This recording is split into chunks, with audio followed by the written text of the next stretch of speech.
Hey everybody, this is Andres Salazar here. I am a huge nut for Werewolf. I mean, I love it. I take it everywhere I go. I've got these little chips in my bag, my tokens that I made out of this laser etched wood, and I take it to conventions. We go camping with it. I'm there at Comic-Con, with family, at board game conventions. I do Werewolf like nobody's business, and I love it. I go wherever with it. Whenever I see a crowd of people, I look to see if there's enough to play a game of Werewolf. That's how crazy I am. So today, I want to share with you a little bit about the history of Werewolf the game. So I'm going to talk to you about Werewolf. You know, you can't talk about Werewolf until you talk about the beginning, which is the game Mafia. Now, Mafia was created by this man here, Dmitry Davidov.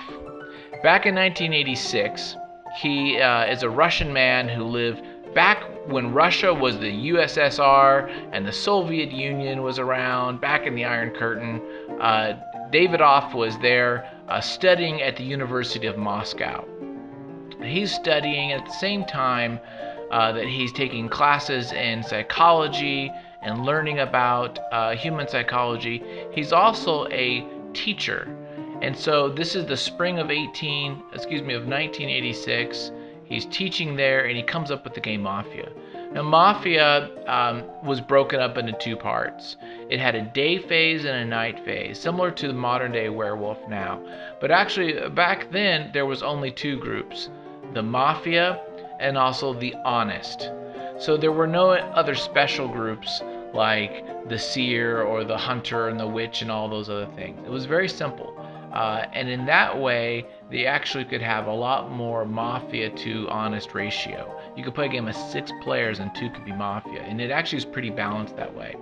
So we started playing with the students, and it just caught off on like wildfire, and it went all over the place. You could play it. It went all over Europe. You would see it in different college campuses and high school campuses, and it just kind of exploded all over Europe, and then it went further, and it eventually, it even became a Latvian TV show where they had kind of a celebrity-style Mafia game that they had that was based on the game that he created. Hasbro actually approached Dmitry to make the game, but found that it was unprotectable. And I guess they felt that it wasn't worth the risk, and so they lost interest in it. So we're in the 90s. It's all through Europe now, and enter this guy, this beautiful man, Andrew Plotkin. Andrew Plotkin, who was in New Jersey in 1997. He's at a Puzzlers League convention, and a friend of his talks about this game called Mafia. So he plays this game called Mafia. So here's a quote from him. "I thought the rules were brilliant, but the theme felt arbitrary. Mafia aren't that big of a cultural reference.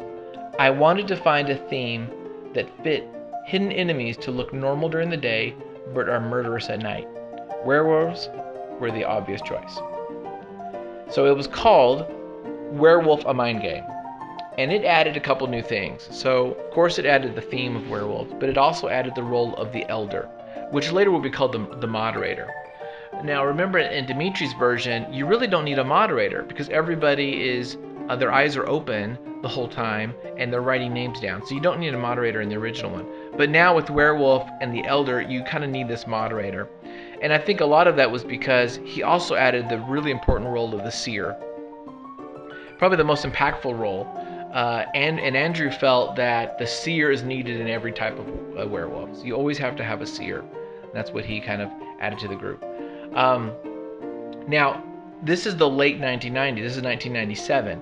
And it's right here when this Mafia Werewolf just took off completely. And it wasn't in a small part due to the internet. He was able to, and the internet really propagated this game out to the world. It became a staple at a lot of the tech events, like game developers conferences, E-Tech, South by Southwest. They played a lot of Mafia and Werewolf. So in 2001, the French game designers Philippe de Paleris and Hervé Hart Marley came out with the game Werewolves of Miller's Hollow by the French game publisher Le Mime. It was nominated for a Spiel des Jahres award in 2003, and it was considered a very different game than the original Werewolf of Mine game by Dimitri and Andrew. And it included the role of fortune teller. So it kind of changed the name, called it a fortune teller instead of a seer. It changed a few of the names. So basically it was werewolf. So 2001, the French game designers came out with this version. In 2007, the game Do You Worship Cthulhu, which takes the werewolf game and changes it to kind of have the worshiper be the werewolf. So now the evil player is a worshiper of Cthulhu, and the seer card again was an important card. And so now you're starting to have in the early 2000s these branch offs, these different versions of the game, these different kind of themes, because it's huge and people are finding ways to kind of make new spins and make new versions. In fact, in the November of 2007, there were 5 different card-based versions of Werewolf being sold commercially. Okay, 5 different versions in 2007.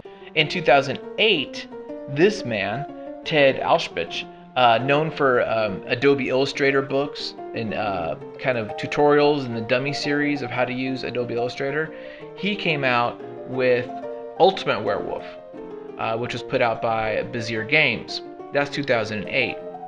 So Ted came out with Ultimate Werewolf, and he just threw tons more different special roles. So now you have things like sorcerers and apprentice seers and masons and tanners and all these different roles, just to kind of add another complexity and variations of the game. And so what's great about Werewolf Mafia is that you really can just add all these different variations to it and play different games, which is super fun. In 2009, Christina Zoli came out with Werewolf, published by CZ Games. 2013, Corey Fields on Kickstarter, he created a set of cards called Werewolf. And that same year, actually, another company, Labs, created Are You a Werewolf? And that was also on Kickstarter. Town of Salem came out the year after, which is kind of an online version of Werewolf or Mafia. And so you can play it online. And of course, by now, a lot of play by internet and play by email versions of Mafia and Werewolf are going on. And so today, there's just tons of different versions and it's just all over the place. I learned it's currently treated for gambling addicts in China. It's used to treat gambling addicts. And also, there are some Christian summer camps in Pennsylvania that use it for troubled teens. I thought that was interesting. It was a training tool for Russian security services. In the Ukraine, the city of Kiev, they have, listen to this, 30 to 50 different mafia clubs which play the game.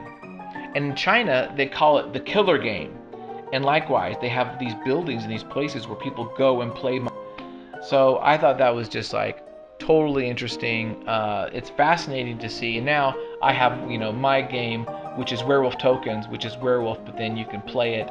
It's a little more versatile than the cards. A little more quality and productions put into it, so you can play it outdoors and you don't have to worry about your cards getting messed up. And I want to just leave with this quote. I thought it was interesting by Andrew, talking about Werewolf, and he says, "I did not invent this game, so I have no right to permit or forbid people from publishing commercial versions of it, or otherwise making money off it. As far as I'm concerned, it's folk culture, as much as hopscotch or chess. Folk works fast, the word gets around. On the other hand, if you publish a version which is called Werewolf, as opposed to Mafia or some other theme, it would be cool if you noted my name. I don't insist, I'm just asking, because I am the sole inventor of the idea of having this game be about werewolves. And while that gives me no rights of ownership, it does mean that the chain of causality folds back through me. It's kind of a weird feeling, actually. I'm your mimetic lycanthropic Eve." Heh. There you go. Anyway, that's the history of Werewolf the game.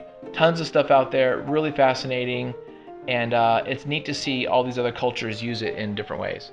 There you go. Thanks, bye.